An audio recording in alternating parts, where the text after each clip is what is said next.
Hello, welcome to SS fitness garage और मैं हूं सोनू शर्मा। और आज हम बात करने वाले हैं एक ऐसा मोस्ट ट्रेंडिंग टॉपिक कि आपको फैट लॉस क्यों नहीं हो पा रहा, उसके पीछे क्या ऐसे रीजंस हैं जो आप अपने फैट लॉस नहीं कर पा रहे। देखो, फैट लॉस अपने आप में ही एक लॉन्ग प्रोसेस है, तो शॉर्ट टर्म इस चीज को आप भूल जाओ। ऐसे 5 टॉपिक्स मैंने निकाले हैं जिनकी वजह से फैट लॉस नहीं हो पा रहा, और अगर आप इन टॉपिक्स पे काम कर लोगे तो आप फैट लॉस डेफिनेटली अपना फैट लॉस कर लोगे। अब पहला जो टॉपिक है हमारा, पहला जो पॉइंट है वो सेटिंग है अनरियलिस्टिक गोल्स। इसका मतलब आप समझो, ऐसे गोल्स आप अचीव करने की सोच रहे हैं जो उस पीरियड टाइम ऑफ पीरियड में अचीव होना पॉसिबल नहीं है। ऐसे गोल्स आपको सेट करने से पहले सोचना पड़ेगा कि आपको क्या गोल सेट करना है। तो इसे एक छोटे से एग्जांपल से समझते हैं कि मैं क्या बता रहा हूँ। सर, मेरे को 10 किलो वेट कम करना है, 1 महीने बाद मेरे भाई की शादी है, तो ऐसा हो जाएगा ना? आप ऐसा करवा दोगे ना?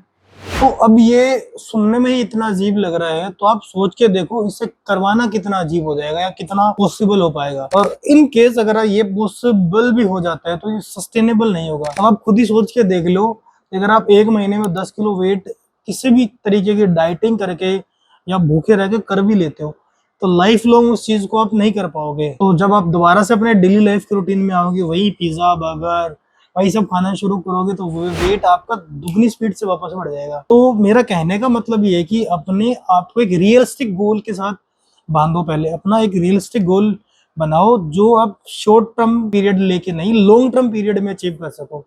अगर मैं मेरी बात करूं तो मैं अगर अपनी बॉडी श्रेड करता हूं तो मैं मेरी बॉडी का वेट तकरीबन, फैट जो मैं कह रहा हूँ लॉस, 1 से 1.5 किलो फैट लॉस करता हूँ 1 महीने के अंदर। और आप सोच रहे हो 10 से 12 किलो फैट लॉस करने की, तो बहुत ज्यादा डिफरेंस हो गया ना नंबर में। तो उसके लिए सबसे पहले आपको रियलिस्टिक गोल अचीव करना पड़ेगा। अब बात करते हैं नंबर 2 पॉइंट पे। नंबर 2 पॉइंट है हमारा एक्सट्रीम डाइटिंग। अब सबसे पहले एक्सट्रीम डाइटिंग का मतलब समझो। एक्सट्रीम डाइटिंग का मतलब होता है कि आपने अपने आप को इतने कैलोरी डेफिसिट में डाल दिया कि आपके मेटाबॉलिज्म वेट घटाने के बजाय वेट को बढ़ाने लग गई है या फिर स्टक हो गई है। उसका सीधा सा एक मकसद है मेरा बताने का, अगर आप अपनी बॉडी की रिक्वायरमेंट कैलोरी से नीचे जाओगे तो बॉडी का अपना एक नेचर होगा, अपना एक तरीका होगा। अपनी बॉडी आपसे बहुत स्मार्ट है। आपकी बॉडी आपको उस सेविंग कंडीशन में ले जाएगी ताकि लंबे टाइम तक आपकी बॉडी में एनर्जी मेंटेन हो। क्योंकि जो भी आप थोड़ी बहुत कैलोरीज आप खाओगे ना, वो बॉडी उन कैलोरीज को प्रिजर्व करना शुरू कर देगी किसी भी ऐसी एक्टिविटीज के लिए जो लंबे टाइम तक होने वाली होगी,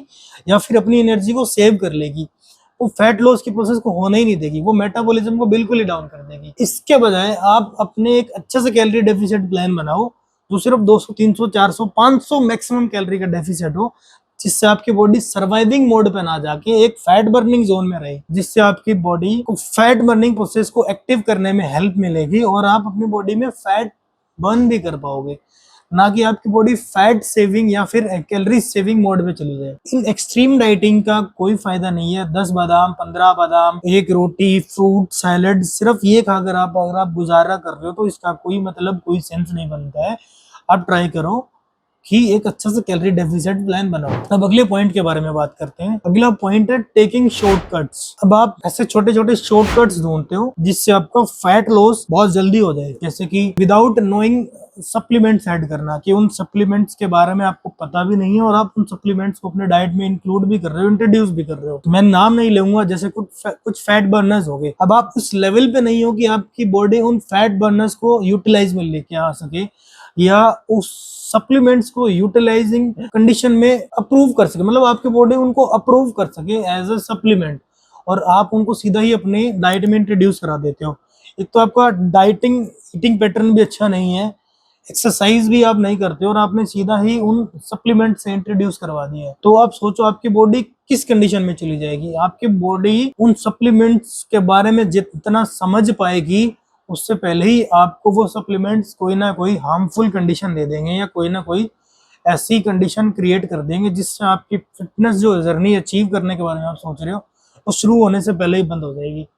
तो शॉर्टकट्स लेना बंद करो। अब हम बात करते हैं पॉइंट नंबर 4, जो है एक पर्टिकुलर फूड के बारे में सर्च करना। अब आपने सुना होगा कि सुबह खाली पेट नींबू पानी पियो, साथ में उसमें हनी डालो, आपका फैट बर्न हो जाएगा।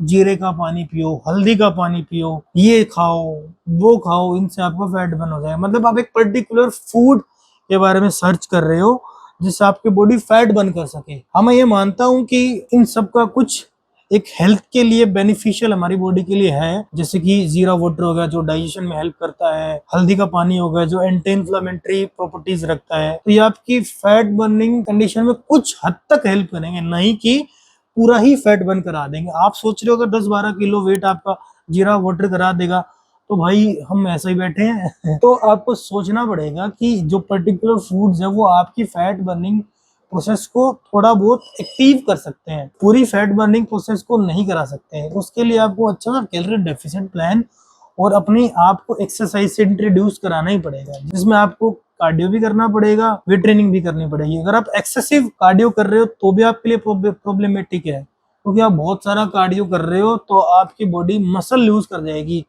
क्योंकि आपको अगर अपने मेटाबॉलिज्म को बूस्ट करना है ना, तो आपकी बॉडी में मसल्स का होना बहुत जरूरी है।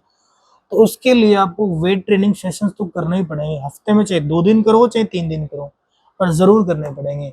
और उसके साथ आप एक मॉडरेट इंटेंसिटी का कार्डियो रखो, जैसे कि मैं प्रेफर करता हूँ आफ्टर ट्रेनिंग 2.5-3 किलोमीटर की वॉक करता हूँ, या 15-20 minute 30 minute maximum incline walking कर लेता हूँ। तो वो ज्यादा बेनिफिशियल है एज कम्पेयर टू बहुत घंटों तक भागना या घंटों तक उछल कूद करना। अब अगले पॉइंट के बारे में बात करते हैं। अगला पॉइंट है हमारा कैलोरिक वैल्यू आपको नहीं पता है। अब इसको हम सीधा से समझते हैं, आपको ये नहीं पता है कि आपकी बॉडी की कैलोरी रिक्वायरमेंट क्या है।